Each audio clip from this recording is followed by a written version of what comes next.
Hello guys. Hi. Nick Dunning here. Lovely to see you. Okay, so I'm going to talk about something today that has been really on my mind for a long time. It's the biggest mistakes that I see in self-taping. The biggest mistakes in self-taping for professional actors in 2025 and beyond. This has become a really big thing, guys. And the biggest mistake is that actors, when they do their self-tapes, they are not connecting through the camera. They are not connecting with the casting people. Now, the danger with this is what it does is the first thing it can do is it can, of course, what it can do is it can damage your reputation with the casting director. The casting director might go, they might move away from you or something like that. But worse than that, it could actually damage your career and stop you getting work. So we want to fix that because it's not the kind of thing we want to do. So I want to take you through some easy ways that you can use to really make a difference that will help you to get more work, because that's what I do. Now, for those of you who don't know me, my name is Nick Dunning. I'm the CEO and the founder of nickdunning.com, and I've been blessed to now been trusted successfully for over 15 years by 3,500 actors now. It's just the most wonderful thing, and I'm absolutely delighted and blessed by that. So, what I want you to do now is to really think about what it is that you do when you you do your self-tapes. The big problem I see is this.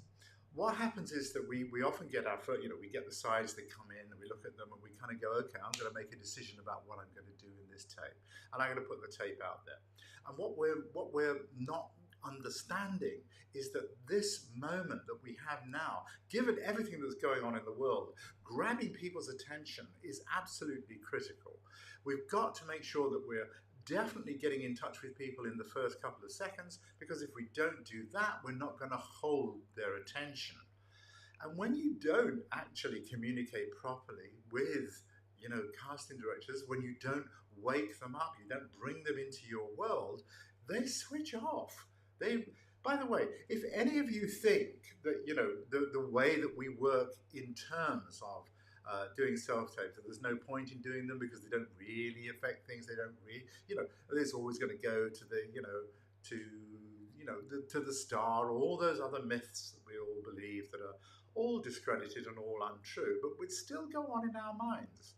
If you think that actually communicating across a camera doesn't actually have an effect, just imagine this for a second. Grab hold of a lemon. Imagine, just an imaginary one. Imagine you have an imaginary lemon in your hand.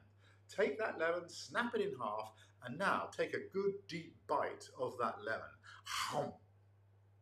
Right? Now, you do feel things, right? That did have an effect on you, didn't it?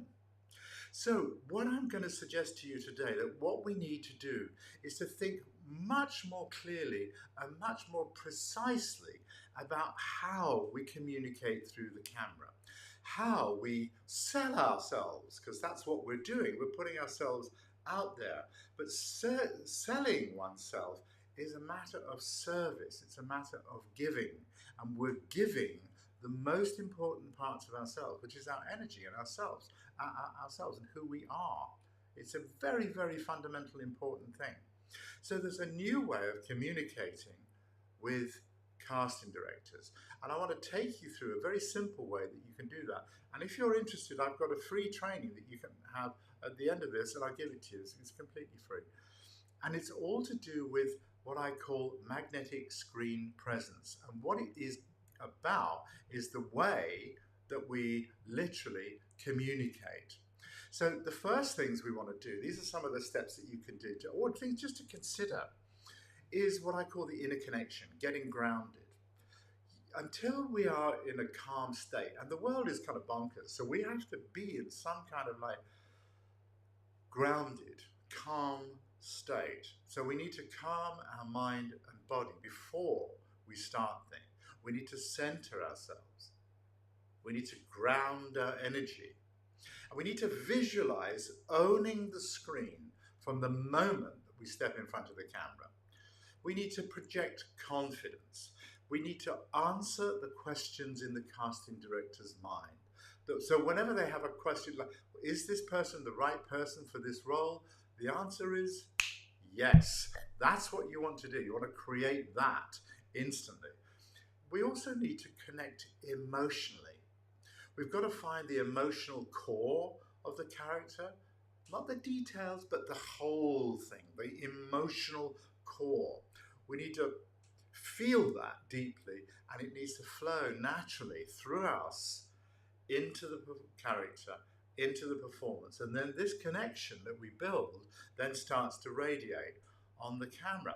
But as you all know, it's a very, very technical medium. So we also have to be very aware of the fact that, we've got our mind and body is expressing itself as we go through. So we need to relax the face. I see so many tense faces when I look at when you see. But when you look at people in real life, most of the time, unless they're going through some sort of stressful situation, they're totally relaxed. So you have to drop the tension in your face. What I call letting your face breathe. As if your face can actually breathe. Because on camera, every single flicker matters. The camera does not lie. So when you're calm and you're grounded and you're centered and you know how to do that, and in this training that I'm going to give you, I'll show you how you can do that, you get to really deepen that connection. You have to learn as well to master your eyes, the way that your eyes work. You need to know about sight lines. You need to know about eye lines. You need to know about the gaze. You need to know the gaze. I mean gaze, G-A-Z-E. You need to manage that, right? You've got to know exactly about that. How you're looking. When you're connecting, here's an example. If you're connecting, I'm connecting with you right now, and you can probably feel my connection, right? But if I if I just turn off my gaze and turn off the energy and disconnect, you can feel a difference in the presence, right? So you've got to be aware of how you're doing that and what it is you want to try and sell. What's the thing you're putting out there? What is it you're putting across to people? A glance, a tiny little glance can be all that's required. A still moment can be the one thing that will get you that gig. And if you know what you're doing, your eyes can hold the entire scene if you let them. Look at all the great actors out there, the great film actors. You see tiny shifts, and I see people working too hard. We don't need to work so hard. We need to do less, and then we can watch less, do it more. We also need to remember the eye contact with our scene partner, the person we're playing with, because if that's not working, then we're not selling the scene. The scene isn't working, it's not believable.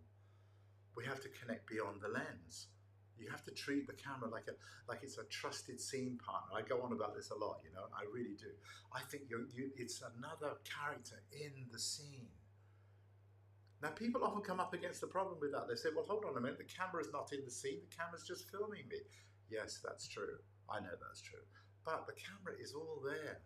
And if you have an emotional reaction to the camera, if you treat it like a scene partner, like it is a friend, not a threat, you will feel that you're sharing a scene. Does that make sense? You have to learn how to deepen the connection whenever it comes down to the camera. Now that's like 3 of the little steps, step by steps. And there are 3 more in this free training that I have. It's not even a training, it's a download. And you can consume this in a couple of seconds, but it's so powerful, I believe. It's called the Magnetic Screen Presence Checklist. And it takes you through 6 steps that you can use, which will really genuinely help you to master that. It's called the Magnetic Screen Presence Checklist, and it's your on-camera checklist to book bigger roles. I want you to become impossible to ignore. That's where we want to be. We want you to cut through the noise. That's what we need to do. So if you're interested in that, and I hope you are, please come along to, you can come along to the actual website, which you can see down here. You can see down here on the bottom left there, nickdunning.com. Just pop in there, and I'd love you to do that. If you've got any questions about anything in this or anything that we've done elsewhere, you can drop me a line at, where is it there? nick@nickdunning.com. So thanks guys, and I look forward to seeing you very soon, and I hope you find it useful. Just pop along to nickdunning.com and you can download the Magnetic Screen presence checklist for free. Take care, guys. Bye now.